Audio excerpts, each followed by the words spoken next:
the man behind the mask, and I'm out of control. Yeah. Ladies and gentlemen, welcome back to the live stream for The Cure 2.0. I refreshed the chat thing. I'm not sure if it's working or not yet. Chat, let us know you're live over there.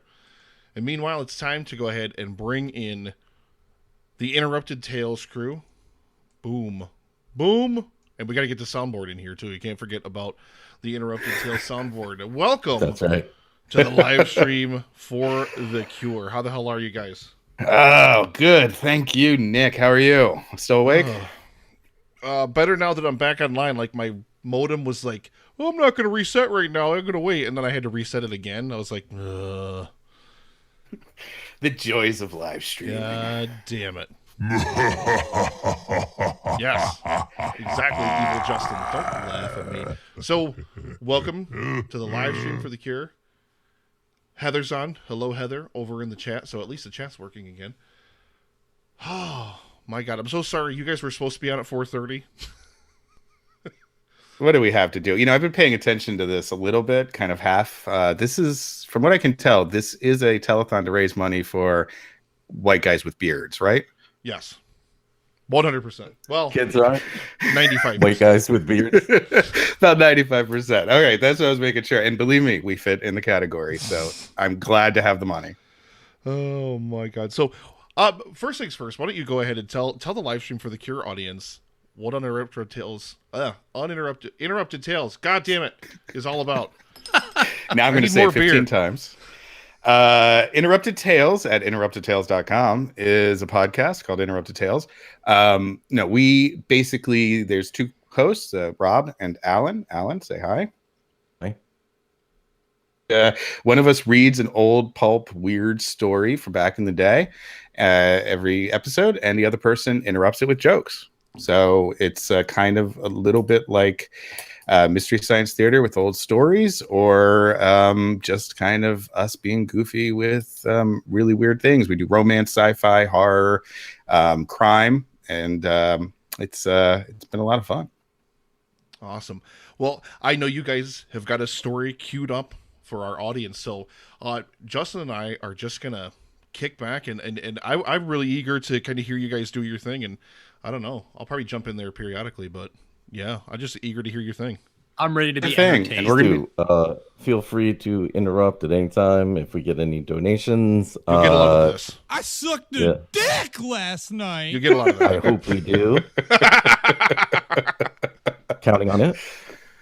If we do get donations during the stream, and actually we're going to count some. I think we had a few people earlier donate from the 4:30 time slot. That if you donate over $10, we're going to play a game while we're doing the reading. Over $10, you give us a curse, which gives us something like permanent that we have to do.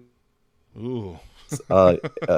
Anything below there, you get a challenge, and that'll change the way Rob has to read the next couple lines. You had three different $10 donations. You had Beth, Angelica, and George Michael. George Michael. I'm good friends with all three of them. He's come back from the dead to ask me to rejoin a Heavenly Wham. Heavenly Wham, by the way, was the last sexual position he was in. So we have 3 curses so far, so we may as well make sure that everyone's clear so they know what we're doing when we do weird things, Alan. Well, whatever link that was, guys, throw it in Discord. I'll put it up in the chats. Yeah, I put it in the Discord chat. There it is. Okay. That's just a link to the Google Doc. You can keep track of the curses that we have to do. Perfect. I'll tell you what they are right now. Rob, you're in... this is based on the game Curses, by the way. It's kind of a party game. Rob, you're in boot camp, and I am your sergeant. Whenever someone says your name, you have to say, "Sir, yes, sir." Okay. $5. I am a casino dealer. Whenever someone donates whatever number of dollars, I have to say lucky number, whatever they donated. Also, Rob, you're $5. You're a judge. Whenever somebody swears, you got to bang on the table and say "order in the court." Okay. I'll try. All right. Stand, sounds Rob. good. Sure. Said, sir, yes, sir, but you did not say order in the court. Sorry. All right. $5 for a good cause. All right. So if you're ready, Nick, we're ready. I am ready. Let's hit it. It's time. Time for a thrilling story of romance, adventure, mystery, anything with an expired copyright. It's time for another Interrupted Tale. Hey, everybody.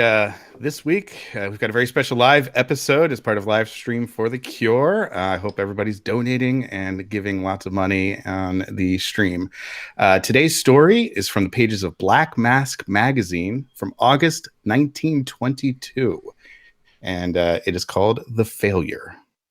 Yeah, did we... Okay, so we just canceled the reading, and we're just going to do soundboard quotes of The Room back and forth for 30 minutes then? Lisa, you're tearing me apart. Your wish is my command.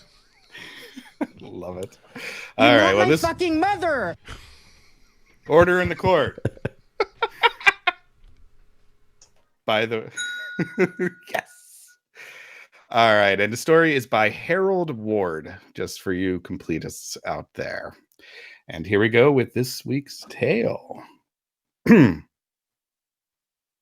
Miss Duncan paused for a second beside the time clock in the hallway, just outside the offices of Carney and Kirk. If that is a law firm, I think you definitely want Kirk to represent you, because the other guys, hey, I got your law over here. You want to win that lovely lady on your arm a lawsuit? Come on, it's easy. Hey, guess your weight, mister. And also, we do tort reform. Reform 24/7. Heart beating like a trip hammer, he mustered up courage enough to push open the swinging doors and peep into the gloomy interior. Scared to the point of hysteria. That's fine. You don't want to get scared to the point of pyromania. To the point of euphoria, even Def Leppard, they're like, oh, sorry, we can't help you. You're beyond what traditional 80s radio-friendly metal can help with. Nobody wants to hear past the point of euphoria. Right. As he had stopped in that self-same place in the hallway morning and noon on his way to work. For 30 years, 52 weeks in a year, 6 days a week, and twice each day had he sought his number on the time clock and pushed the button which registered his comings and his departures. Like guy fucking Bob Cratchit or something? Or in the court. He doesn't get a day off for Christmas or President's Day or the Eurovision Song Contest or something like that. It's definitely logic. Yeah. Oh, choreography, just the dazzle of it all. It's like the Olympic ceremony, but you have to stop and wait for an entire EDM track to play each time a country goes by. Instinctively, for figures were one of his hobbies, he made the calculation in his head. 18,720 times had he pushed his way through those doors. And never before, except possibly the first time when he had applied for a place with the firm, had he been as frightened as he was now. Time he had ever come to rob. What? He was more frightened when he applied? How hard are the interview questions at that then? Mr. Duncan, would you please take a seat? Thank you for your interest in Carney and Kirk Baby Atomic Testing Lab. First question, do you think babies should be killed by thermonuclear bombs, or is the ROI better with preemies and plutonium implosion bombs? What do you think, Rob? I'd say, sir, yes, sir. Oh, no, that was too late. $5. It's going to break my bank. Stop ganging up on me. Getting a grip on himself, he entered the big office on tiptoe, an office covering nearly 1/4 of a city block. Yet he knew that old Bill Judkins, the watchman, would be making his rounds out in the factory at that particular hour. It was a part of his daily work to check up the dial on the night watchman's clock. He knew that the old man traveled as true to schedule as a mail train. Inside the doors and listened, his eyes taking in every one of the familiar details. From where he stood, he could discern the dark shapes of rows after row of desks, each identical in size and finish with its mates. Well, no, I get there's an office policy, but how are people going to know which sci-fi properties I approve of and which I don't if I don't get to display my Funko Pops? You've been in my office, I see. A couple times. Sides of the big room. While I wasn't looking. Sides of the big room were innumerable cubbyholes of offices, divided from each other by ground glass partitions extending 2/3 of the way to the ceiling. During working hours, they housed the elite of the office world, the men and women who had pushed their heads above those of their fellows. The World War Z trailer of corporate work-life balance. Climbing up the wall. Do you remember that Eking trailer? out a Yes. living. I don't want to remember that movie. Thank you for reminding me of that movie. Yeah, who doesn't want a zombie movie that ends in a very quiet office for 20 minutes? Well, every zombie movie, everyone wants that to end that way, right? Right? Oh, man. Desk was second from the front. Wait, no, I said, Rob, nope, you didn't do it. You didn't do it. Keep reading. Order in the court. Order in the court. There, I did it for myself. That counts at least. His own desk was second from the front, in the second row from the right, just inside the cashier's cage. A huge affair of wire netting and glass. Like a setup for a David Blaine special. Like David Blaine, like you've never seen him before. Working for a living. Goes to the bathroom. He's been in the cashier's cage for 4 days. Nobody can hold their pee in that long. I don't know. I went camping once as a kid, and well, never mind. Gave him renewed courage for the task ahead as he gazed upon its outline staring at him out of the darkness. Years since the day of his promotion from the office boy ranks, he had occupied that desk, or one like it, in Carney and Kirk's office, giving to Carney and Kirk the best of his manhood for starvation wages and 2 weeks vacation yearly on pay. Had scores of them, men no better fitted than he, young cubs with pool or a college education.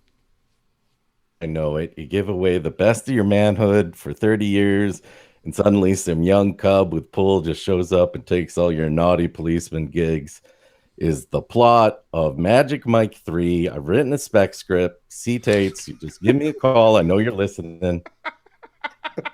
Step up Armageddon spec script.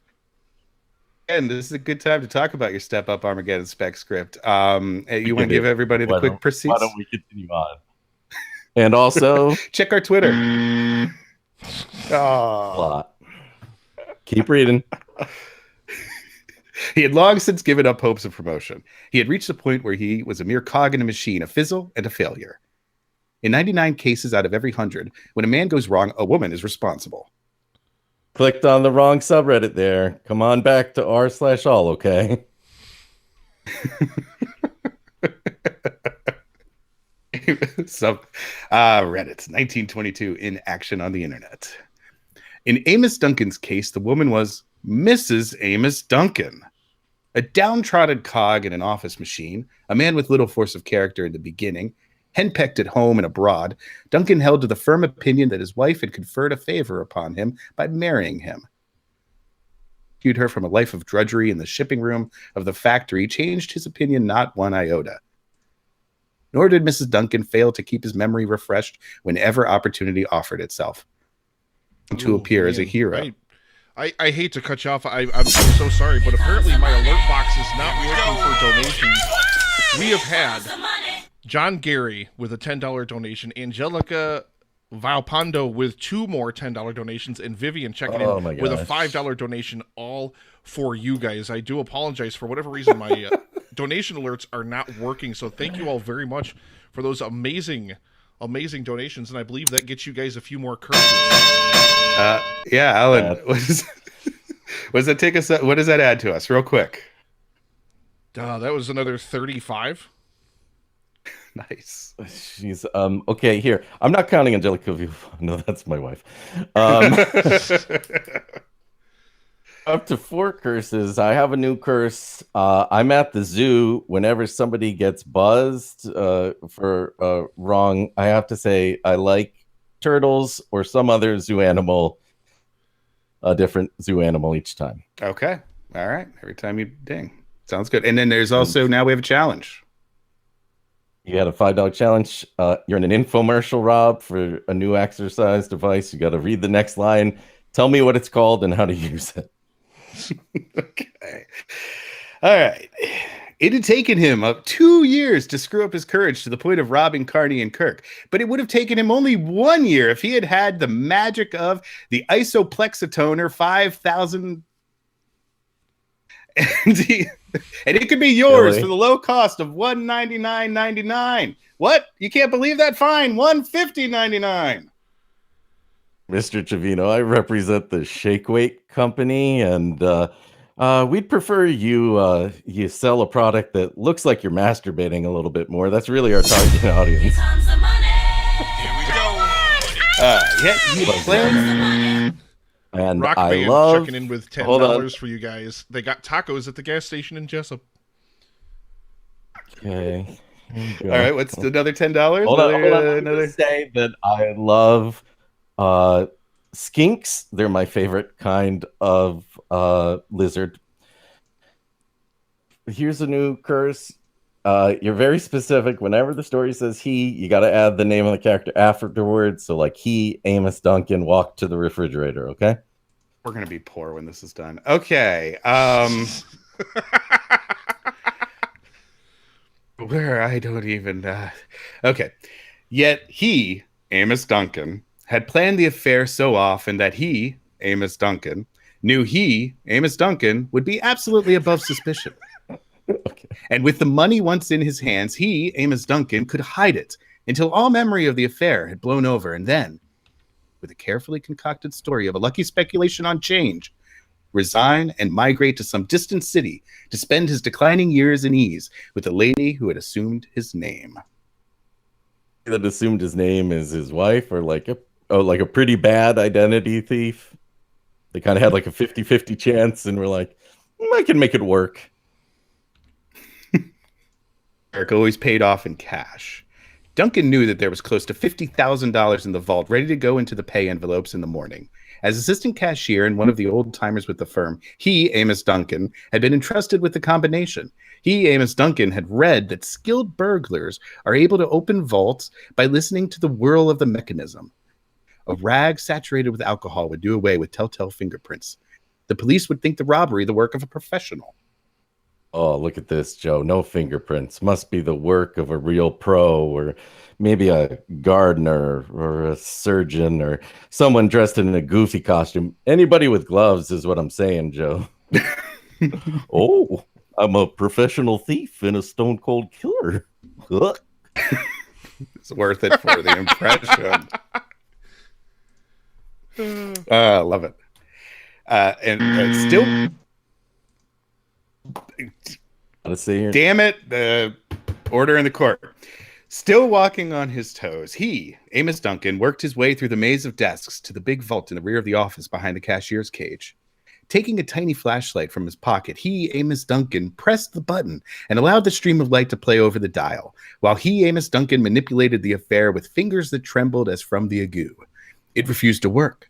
In his nervousness... Well, I totally forgot to say when I buzzed before that the animal that I like best among the monkey groups is the rhesus monkey. Thank you.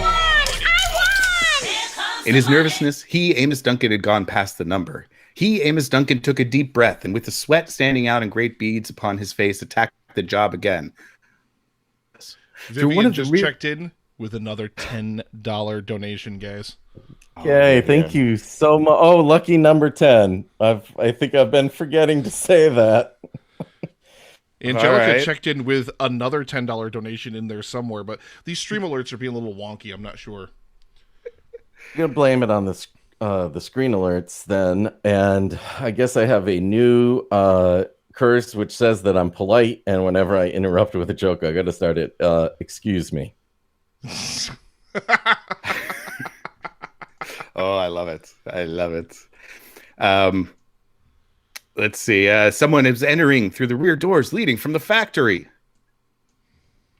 Oh no, but he plotted everything so beautifully. Such an intricately plotted 3-bullet point plan using very large font sizes on how to rob his office over the course of 30 years. Crafty. Amos Duncan, stopped for a second. Then, as Amos Duncan, heard the footsteps coming toward him in the darkness, Amos Duncan, leaped outside the cage and drew his revolver. Amos Duncan, had never fired a gun in his life. Amos Duncan, had bought this one, a cheap, second-hand affair, merely as a matter of precaution, and because Amos Duncan, knew that burglars always carried such weapons. Okay, nicely done. And listen, on the off chance he gets arrested, he just doesn't want the other robbers looking down on him. Say, excuse me, sir. Oh, and I think that turtles are my favorite amphibian. Go into their shells. The darkness came a flash, a report. A bullet sped past his head and flattened itself against the vault door. It must be that Judkins, the faithful, had heard something suspicious and had entered. He longed to call out to the watchman his name. The realization of his mission in the office at that time of the night stopped him. Involuntarily, Amos Duncan, gave a little squeak of fear. The Amos Duncan on the last line. Keep going. It passed unpleasantly near. Excuse me. I've lived my life by a simple rule. If you can hear the bullet, Rob. Yes, sir. By definition, unpleasantly near. It killed my track and field career. I can tell you that. Keep going, please.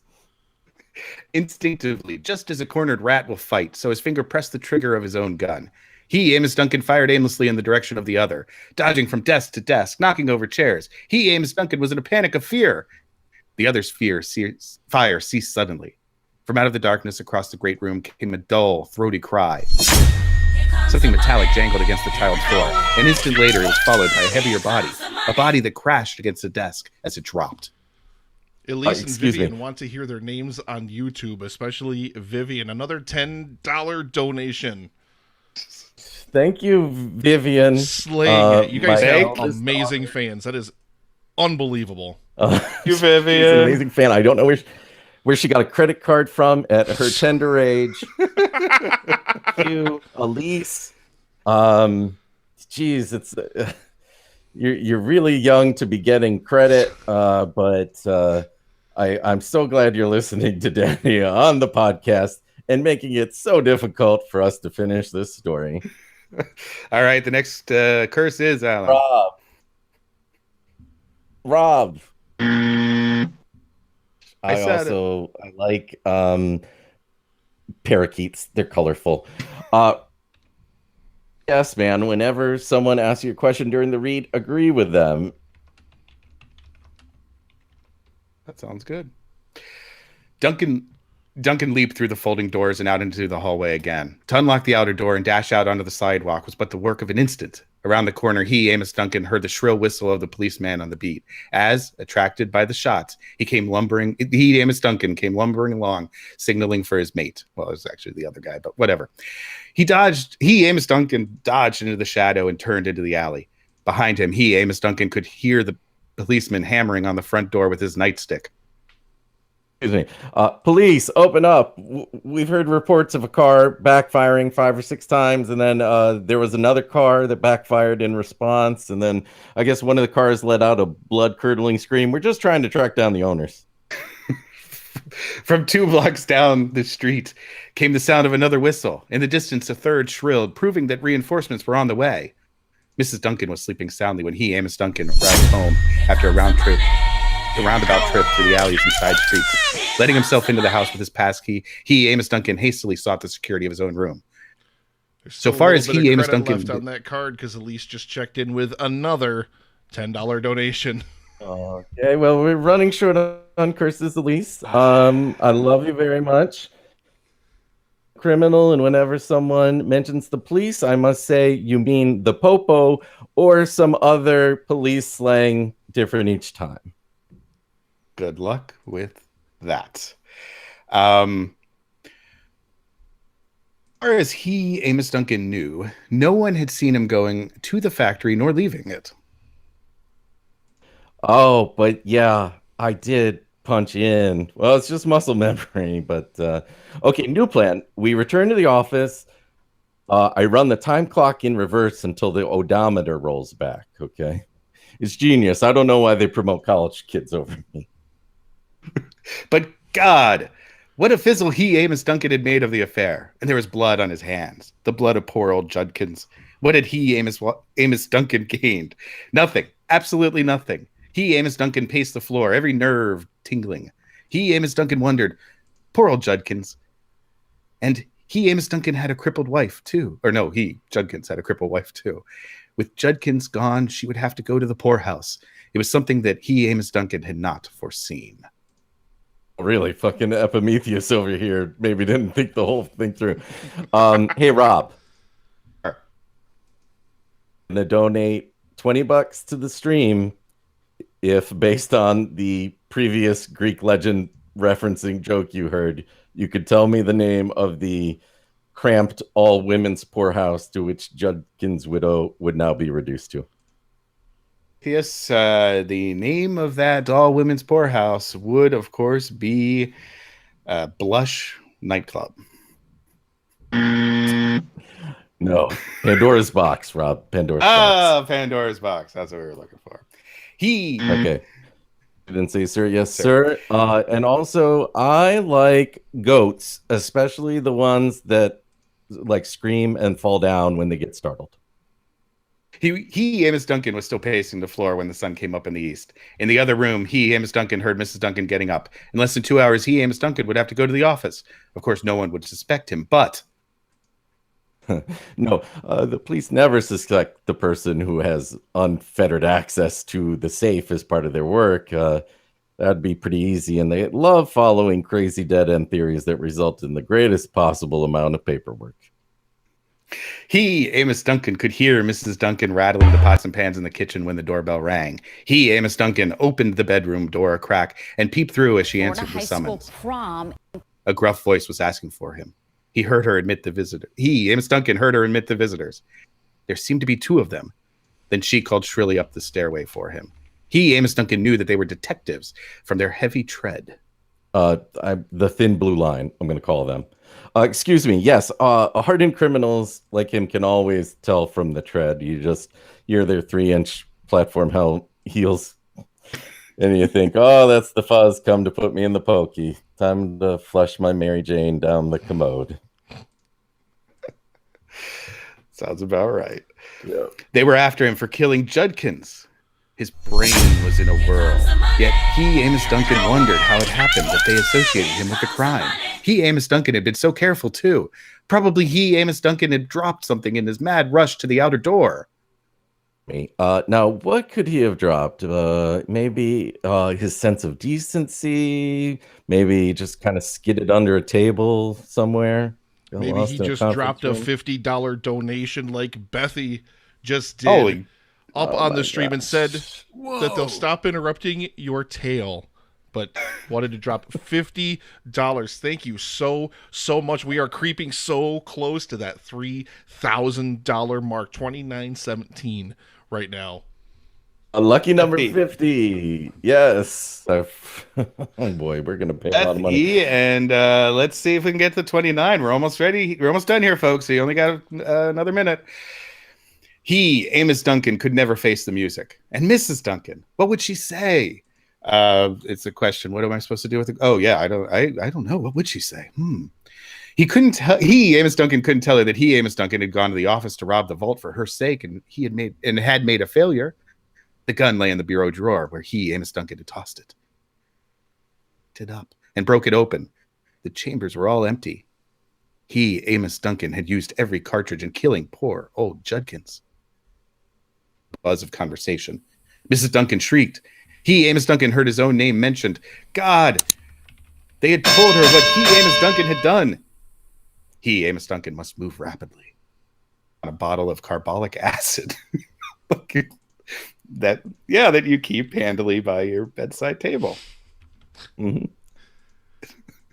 Mrs. Duncan was at the bottom of the stairway now, shrieking his name. He, Amos Duncan, placed the bottle to his mouth and emptied it in a gulp. With the fiery liquid eating into his vitals, his throat afire, he, Amos Duncan, reeled across the room and tumbled in a heap upon the bed. Uzi.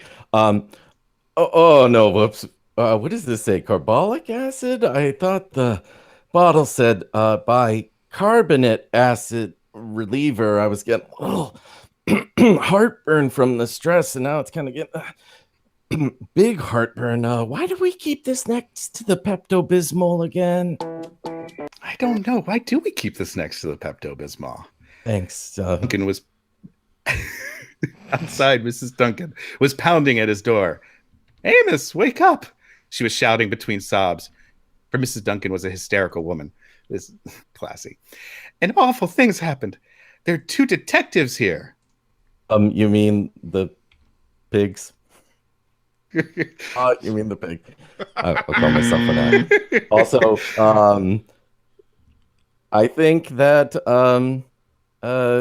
snakes, probably anacondas, are probably the kings of the snake kingdom. Please continue. Detectives here. Old man Junkins went home sick from the factory last night. And while he was gone, somebody broke into the office. Here we go. Because one of them was found dead when the police broke in. The police? Thank you. It was Tino and Blue Danielle Steel breaking in with another $50 donation in support of Interrupted Tales. Man, if donations are going to keep flowing like this, like a river, we're just going to cancel everybody. Let's just keep you guys on the whole time. Lucky number who was this? 50. I want to thank and Danielle. Tino and Danielle, thank you. Wow. Yes, Wow. amazing. Another $50 donation, almost 60% of the way there. Somebody clear up the rest of that $33, $32 and change in there. Let's get it to 3K, baby. Let's do it. Oh, so close, people. The robbers had a fight because one of them was found dead when the police broke in after hearing the shots. Excuse me. And they said it was such a crazy scene that they'd be surprised if all the money hadn't been stolen in a way that they wouldn't even bother to investigate, because it's so open and shut that frankly it'd be a waste of police resources. Don't you think that's sort of ironic, Amos? Police resources? What else could we call them, Alan? The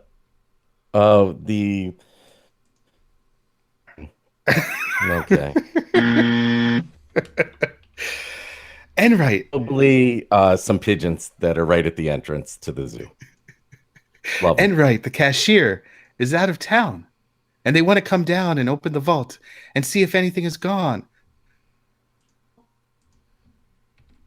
Why don't you answer? The end.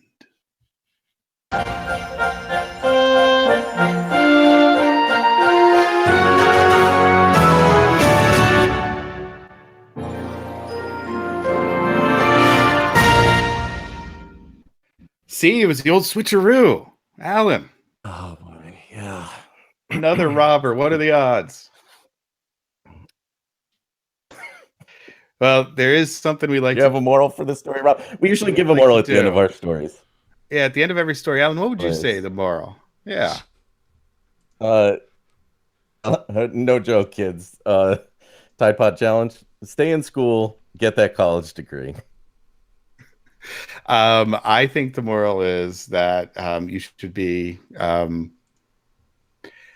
look, if you're gonna shoot, ask the guy if he's a robber first.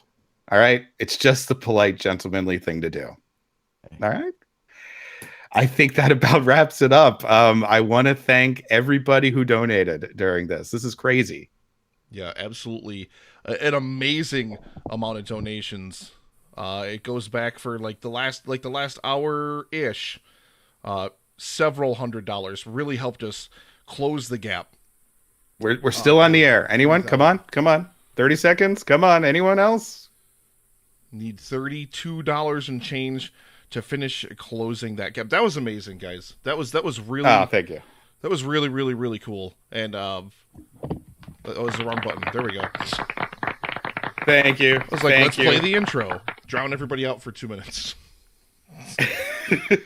We are it's you know, the podcast usually, again, different kinds of stories. Guys might like to try it out. And we've got 31 episodes, so you know, we got a little, you can binge it or try out different genres. We could do a little bit of everything.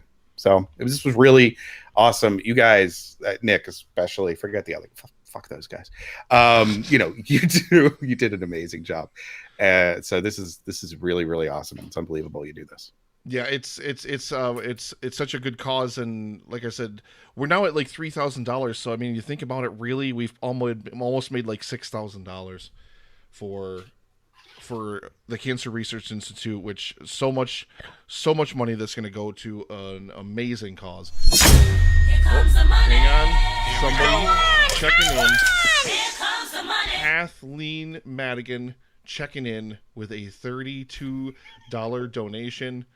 We are now 31 cents away from $3,000. Comedian Kathleen Madigan, thanks for following us. Add us on Twitter. That's amazing. I don't know, Kath. I don't think we know Kathleen. Thank you very much. That is awesome. And we messed up a lot, so we're gonna have to add that up, and then we will put that into a later stream too. So because you've got some really nice podcasts coming up, so we're definitely gonna get over that 31-cent mark. Yeah, who are these? Most definitely will. Oh, bastards donating like 79 cents. That's the problem. That's the problem. It's because I think earlier when we needed, like, I forget what it was like $8 and change to round it off. 3 people donated the exact same amount at the exact same time, and it just ended up going too far over. At least they were generous. At least they were generous. They were generous. That's awesome. That's all that matters. Well, that was amazing. I want to thank you guys for being on the show. That was absolutely amazing. I hope that our audience loved that as much as I did, because that was really, really just awesome. So sound off in the chat. Let's go ahead and give away an Epic Film Guys t-shirt. We haven't given away an Epic Film Guys t-shirt yet. Go ahead and sound off up in the chat if you want a chance to win an Epic Film Guys t-shirt. #interrupted. #interrupted as a huge thanks to the gang from Interrupted Tales. Like I said, that was just absolutely awesome. So thank you very much. We definitely appreciate you guys, and I appreciate the ability to talk, being on the show. Hey, good luck with good luck with the rest of this. Might I recommend cocaine? That's all. I'm just going to say it. I'm just going to leave it there, Nick. All right, you know, space it out because you got a lot of time to go before the end of this. But I'm just gonna leave the idea there. Okay. Thank you guys very much. You guys are absolutely amazing. And now, Justin is he joining us? Is the Here. God? Oh, me? Oh, yeah. You meant someone more Not important you. than I. I forgot. Whatsoever, but yes, to sauce himself. He's not here with me though. He didn't want to be fun. He didn't want to hang out and be a fun guy. He wanted to go home. William Dozer. Bill Dozer checking in with a $10.31 donation. Ladies and gentlemen, we are officially over $3,000. Give yourselves a hand. Give yourselves a hand. Everybody with all your amazingly generous donations. This is why we've been doing this. Everybody is so amazingly generous. Thank you very, very much. Let's see. Dan says, Bill, more money, deposit that mortgage payment.